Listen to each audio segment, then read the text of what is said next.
Hey, if you've ever wondered how to actually sound like you're playing jazz, then this is it. Today we're diving into 10 iconic bebop lines that every serious jazz guitar should know, and I'll show you exactly how to break them down and play them, make them your own. So whether you're just stepping into bebop, the language of Charlie Parker and Dizzy Gillespie and everything that came along with 52nd Street, or you're just circling around bebop for years, then those are the short lines that are key to unlock your whole sound, so let's go.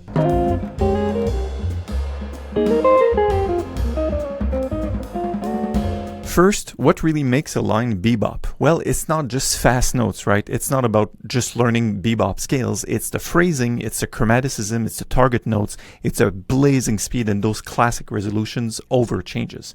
So here's the good news. You don't have to write your own lines from scratch. The work has already been done. All we're going to do is going to start by learning some of the main themes, the main melodies. So this is what I do with my private coaching students as well. Instead of learning bebop scales and lines and licks, we just look at the songs and we keep the songs at the center of our learning. So in today's video, we're going to do the 10 best beginner bebop songs. The first snippet of bebop head I want to tackle is this part over Scrapple from the Apple, which sounds like this. And this is Charlie Parker song, of course, taken as a contrafact on the tune Honeysuckle Rose. Actually, the melody was written on the standard changes. So notice how this takes place on the G minor to a C7. A 1, 2, 3, 4. 3, 4, 1. 3, 4, 1. Moving on. Ornithology is one of my favorite tunes. It's also one by Charlie Parker that was written on the changes to How High the Moon. So notice how it takes place over a G major, and we basically play the fifth of the G major scale and then simply ascend the G major. So, and then this cliche line is repeated over G minor. So this is one of the best heads to learn to transition between major and minor chord scale. So we'd say this is G major going to G Dorian. A 1, 2, 3, 4. 3, 4.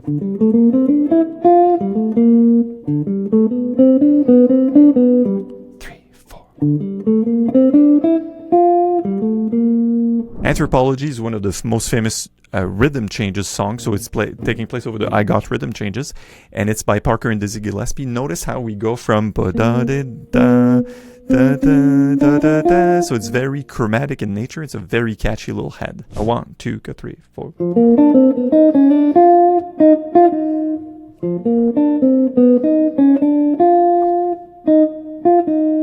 Donna Lee is probably the most infamous bebop tune, especially after Jaco Pastorius recording in the 80s or late 70s. But Donna Lee is based on Back Home in Indiana. It's in the key of A flat, and notice how it's going to go from A flat to a 6 chord down to a 2. So the line really starts well with a little triplet that you can do a trill on the third beat, and then you will reach the third of F7 here.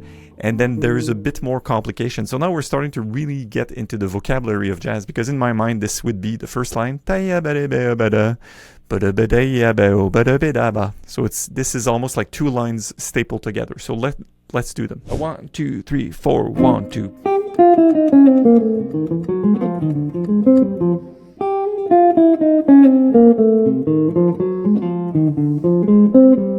Billy's Bounce, a bit more bluesy. This was the song I was playing in the introduction, and it bridges bebop and blues. So there's really two ways you can do it. You can do it, of course it's a blues in F, so you could start at the C note, which is the fifth of the F scale, and we go chromatic. So already you hear the blues influence in there, so you could either do it here, or you could do,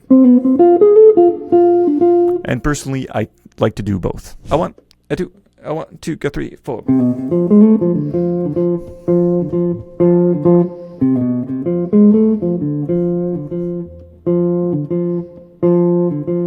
Hey guys, real quick, if this kind of deep dive into the actual language of jazz speaks to you, it's your thing. I do this every week. I publish several videos, so please hit the like button, the subscribe, and drop me a comment. what was your favorite bebop head to listen to? Plus, I want to tell you that I'm looking at my statistics and I know only about 1/3 of you guys are subscribed to the channel. So when you subscribe and like, it helps the algorithm and it helps me find out what kind of stuff I should film next. So back to the bebop heads. Now's the time is the iconic F blues once again. So it's not as complex as Billy's Bounce. It's basically using 2 or 3 notes from the F scale again. So you could do it low here, or you could do it very repeated, but this was like the anthem of the bebop era with Dizzy and Parker. 1, 2, 3, 4.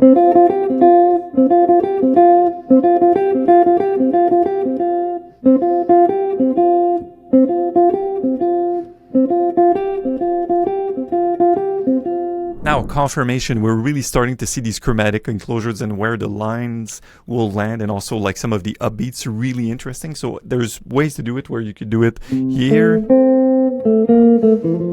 Personally, this one I really prefer to hear it high because of where the rest of the song goes. So the first note,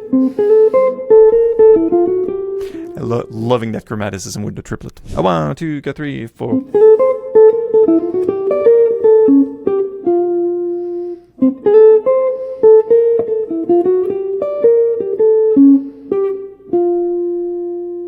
Moose to Mooch is another classic Charlie Parker rhythm changes, although a bit more complex. So we're not going to do the entire thing.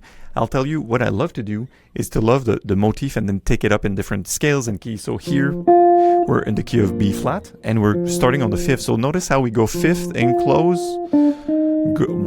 5, 5, and we're enclosing the 4th of the scale. So ba, ba, da, da. Then there's simply a... This is a C minor 7 arpeggio going down, and then we orient and make a chromatic line into the B flat blues scale, essentially. So you notice how we have chromaticism and closure and arpeggios, but at the same time we also get chromatics into the blues stuff, which I think was the whole genius of Parker and that bebop era. 1, 2, 3, 4.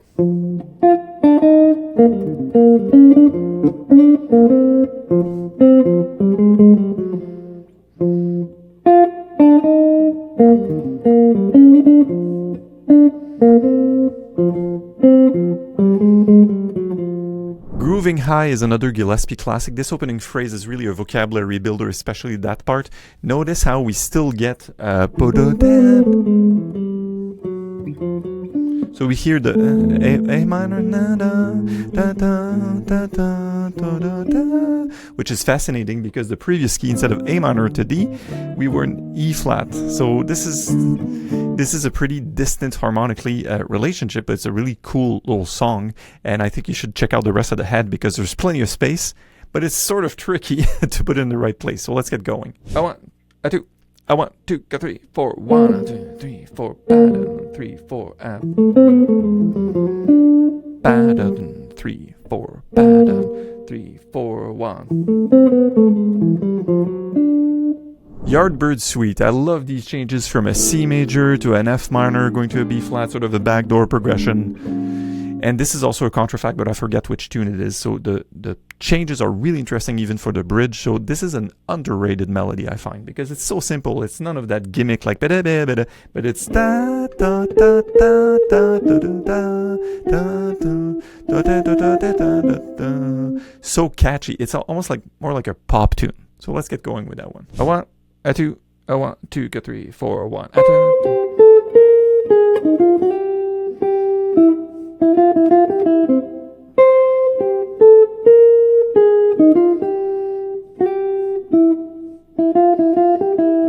Alright, I know I said 10, but I couldn't resist. I'm throwing a bonus one in there. It's called Au Privave. This is also a Parker blues, but this is a bit more advanced, alright? This is melodically logical, super playable, but also tricky chromatically. So here it goes. Right, so we are still doing an F blues. Notice there's a lot of F blues, lots of B flat rhythm changes, lots of contrafacts, but we ornament around the F. All right, so F to E, F and C, and then this is the 3rd. Right, so it's still triad spaced, but it can be pretty tricky for the rest. So ba da da da da da da da da da. I just love the way the phrases are put, so let's get going. 1, 2, 3, 4.